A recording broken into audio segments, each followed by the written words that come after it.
Hey y'all, and welcome to another episode of the Millennial Management Podcast. I am your host, Brandy, the Millennial Manager, and today is Wednesday, bitch, inside of motherfucking Patreon. Outside of Patreon, ho, it is Friday. However, no matter when you are listening to this motherfucking podcast, I want to say thank you, bitch. Thank you. Thank you for listening. Thank you for engaging.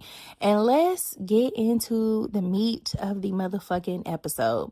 Now, I want to talk a little bit about unemployment. All right. Resignation and unemployment, kind of. Okay.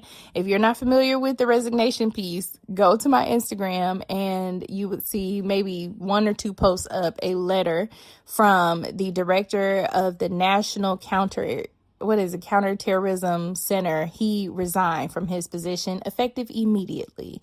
And in the letter that he wrote, I called it dick sucking online, but that's exactly what it was. There is no other way. He was sucking up, dick sucking, however you want to label it. He was riding the Trump wave and making sure that everybody knew he was down with Trump from the beginning, but he just does not agree with what the fuck is happening now. So inside of the letter, he detailed a lot of his agreements that he had with Trump. And then he also went into his own service and how he disagreed with how Trump is handling the war in Iran and how it is like putting our country in danger because there was no imminent threat to the U.S. There never was. And this is a war that is costing Americans a lot of money and is causing an issue for us here.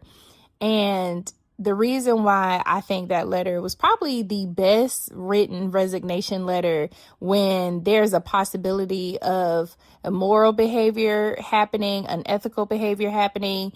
Not that you want to clear yourself because he has a lot of things to answer to, but that you want to be able to point out that you are not a disgruntled employee. And a lot of times when we leave organizations, you are ready to point the finger. You're ready to, especially in that exit meeting. That exit meeting, you like, bitch, I do not like this person. They did this wrong. They did these things wrong. And I feel like it's hard to land those things when you look like a disgruntled employee. So he laid out the issues that he had with how we're going to war with Iran based on the Israeli non-credible, sources, but also made sure to include like, bitch, I was riding for you. All right. And he still kind of fuck with him a little bit. He just don't like what the fuck going on because he is no angel. All right. He is a white supremacist and everything else. And I'm not trying to defend him, but I like that letter. Okay.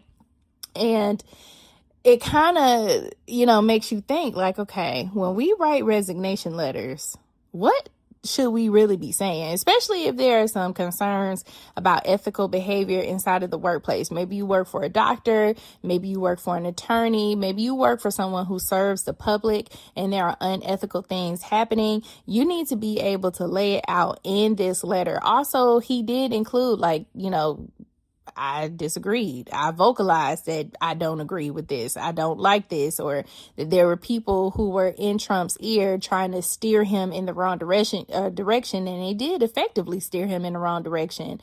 And it paints a picture for everyone, for the world to see, and not just Democrats, y'all. This paints a picture for Republicans because this is one of their own people who is on the Trump wave heavy.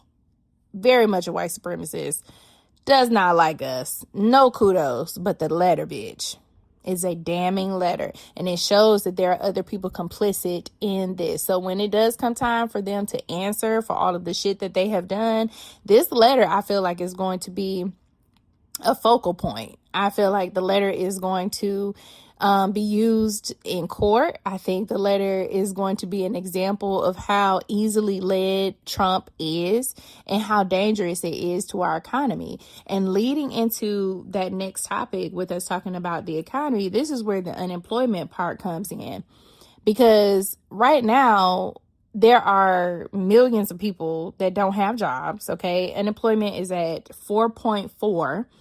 And this is like as of February, because remember, and I really feel like the number is actually higher than that because they hijacked the fucking the unemployment numbers back in January, I wanted to say. So I feel like January was like the last true numbers that we can really count on. I feel like, unemployment is higher than that because they really don't want to include a lot of the, they don't want to include the numbers because it creates panic, and they want to control the narrative. So they want to say we've grown this much, the economy's doing great, the Dow, but it's so many people who are even listening to my voice right now that don't have fucking jobs. And now you have this war in Iran, okay, guys, that is going to make an issue for those of us who are working and for those of you guys who are not working. Cost of living is already high as fuck, and now we're looking at $4, $5, $6, $7 per gallon in fucking gas. Okay, and not only that, what the fuck do you think is going to happen to your groceries?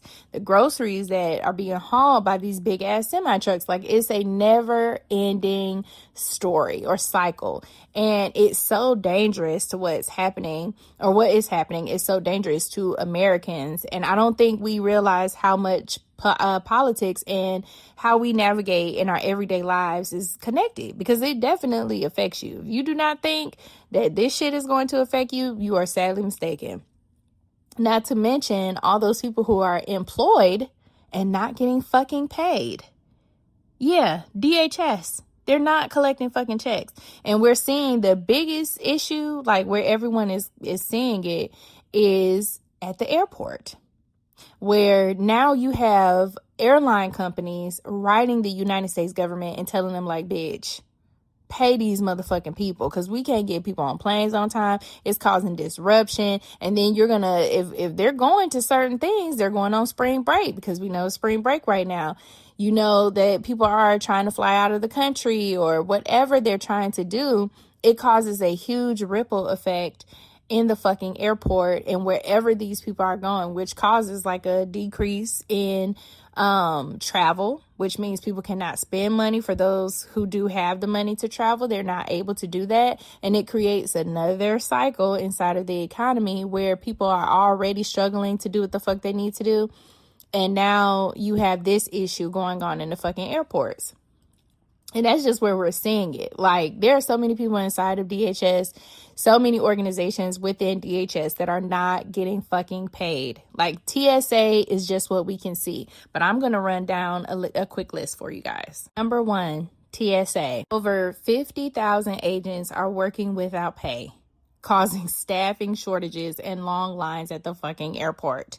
Now, most of those salaries of these agents, they're less than $50,000. So these are people who are already in a critical position inside of this fucked up economy that are struggling financially already, because $50,000 is not a good salary in 2026.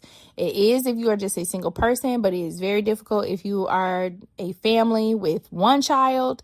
God help you if there are more than that, and you maybe have a spouse that is not working, or maybe you guys just had that child. Like, it can be very difficult. FEMA, okay? Employees who are involved in disaster relief, they are not getting paid.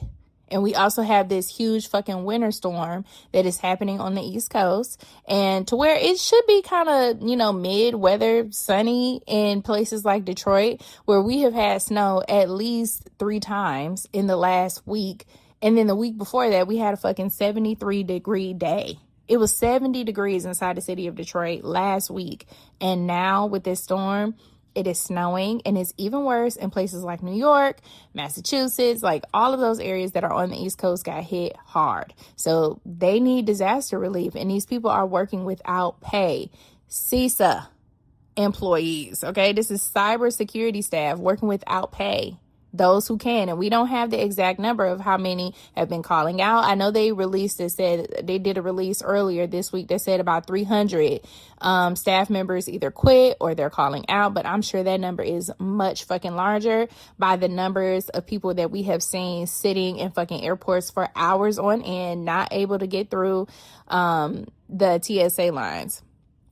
DHS mission support staff, and these are people who are in administrative roles or they work at the headquarters for DHS, U.S. Coast Guard and Secret Service. These people are working without pay. All right. They keep our country safe and they are not getting fucking paid. Then people who are being paid less, fuck ICE.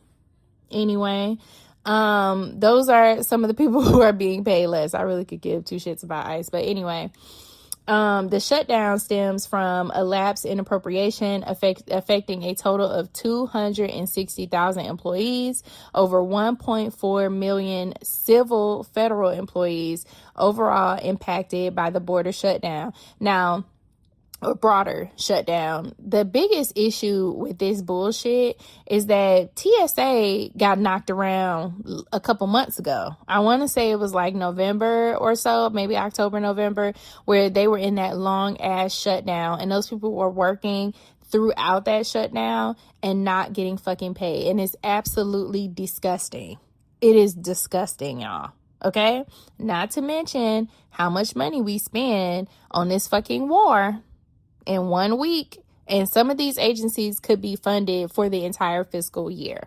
So to me, I feel like, unemployment is way larger than what we actually have. I feel like the numbers are much bigger because I get emails round the fucking clock about how unemployment is high as fuck, how people are not able to find jobs, and it's also making gig work very difficult in positions where, like maybe Amazon Flex, they have an influx of drivers, so that means there are not that many orders to be picked up and delivered. So that also creates an avenue where you're not able to get paid from that, like how you would normally get paid in an economy where people are working regular jobs and they're not having to financially depend on jobs like Flex or like Instacart or what's another one? Like the Walmart ordering. I don't know what that company is that they use, but those jobs that are considered gig work, and college students will usually use those, or maybe stay-at-home parents that just want to make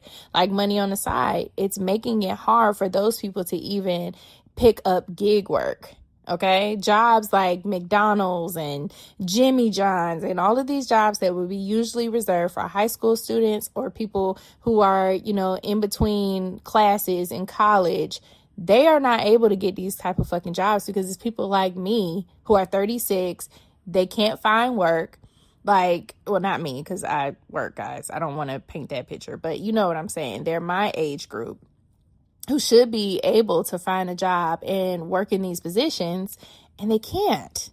And it is like so fucking sad. It's absolutely disgusting. And I just wish that I had better ways of communicating really bad news, but unfortunately, this is the truth and this is what we live in. And so I really hope and pray that we can figure out a way to work together to make sure that TSA gets their money. But if you are somebody who is going to be traveling through TSA, I know there are a couple of organizations that are giving out gift cards or they're taking groceries or whatever. Like, I don't know. I think there's some churches in some areas and some airports allow you to take up donations for TSA to help them through this time. Gas cards. If you are financially in a place where you can do that, please do it. Okay? Please. And I'm actually going to find some more information on how to donate. If you see some GoFundMes for TSA workers, like, y'all do what we can as a community to support these people because this is absolutely fucking ridiculous. It is the saddest shit I have ever seen. And so going back to like our topic of the day is like resignation and unemployment and just all of the things. If you are having to resign from a position, you want to utilize the format that was given to you at the beginning. You discuss how, especially if this is a situation where your morality is on the line and you're having to make a decision that is very tough, especially with the economy that we live in. But morally, you know that this is not something that you agree with. And you know that you have to take a stand and be like, you know what, bitch, I'm about to quit. I need to resign effective immediately. That is how you write a letter when you know that there's something else coming behind this, either a lawsuit or there's some type of investigation that is going to happen, which lets them know that the claims that you're making are not false because I am not a disgruntled employee. Like, I wholeheartedly supported the vision of the organization, albeit fucked up, the vision that he supported, but he supported it nonetheless. And what it's showing is that somewhere down the line, his morality was in question. Now, this bitch is a racist, but somewhere down the line, he valued something. And it seems like where he draws the line is having, soldiers out here dying for, a war that we're not even supposed to fucking be in. And it's making it difficult for Americans who are here at home and barely trying to make it. Like, it's a lot of people who are struggling financially and they have jobs, and it is very difficult. And so I hate that motherfucker, but I love the letter. And if you're ever in a situation where your morality is on the line, or you have to, really take a stand in a bad environment, that is the type of letter that you want to write. Because you don't ever want to look like a disgruntled employee, because it discredits you. It discredits your claims. It discredits the cause of bringing things forward. So I really appreciate y'all listening to today's episode. I hope that you have a good motherfucking day, bitch. I really hope that whatever you are going through, that things get better. If you are somebody who is looking for a better job, or if you are looking for a job, period, I hope that works out for you.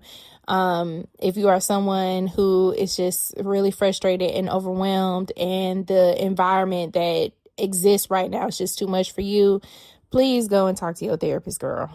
All right? If you got a therapist, bitch, go talk to him. If you don't, find one and let's get some help. Talk to your friends, talk to your family, because going through financial hardship can be very hard on people, not just financially, but mentally. And it can put you in a space. So please try to be careful. Take care of yourself, guys. And hopefully things kind of get better from here. I really don't know what the fuck to say at this point, because this country is fucking ridiculous. So God bless you guys. Y'all have a good motherfucking day. And I'll talk to your ass later. Bye, bitch.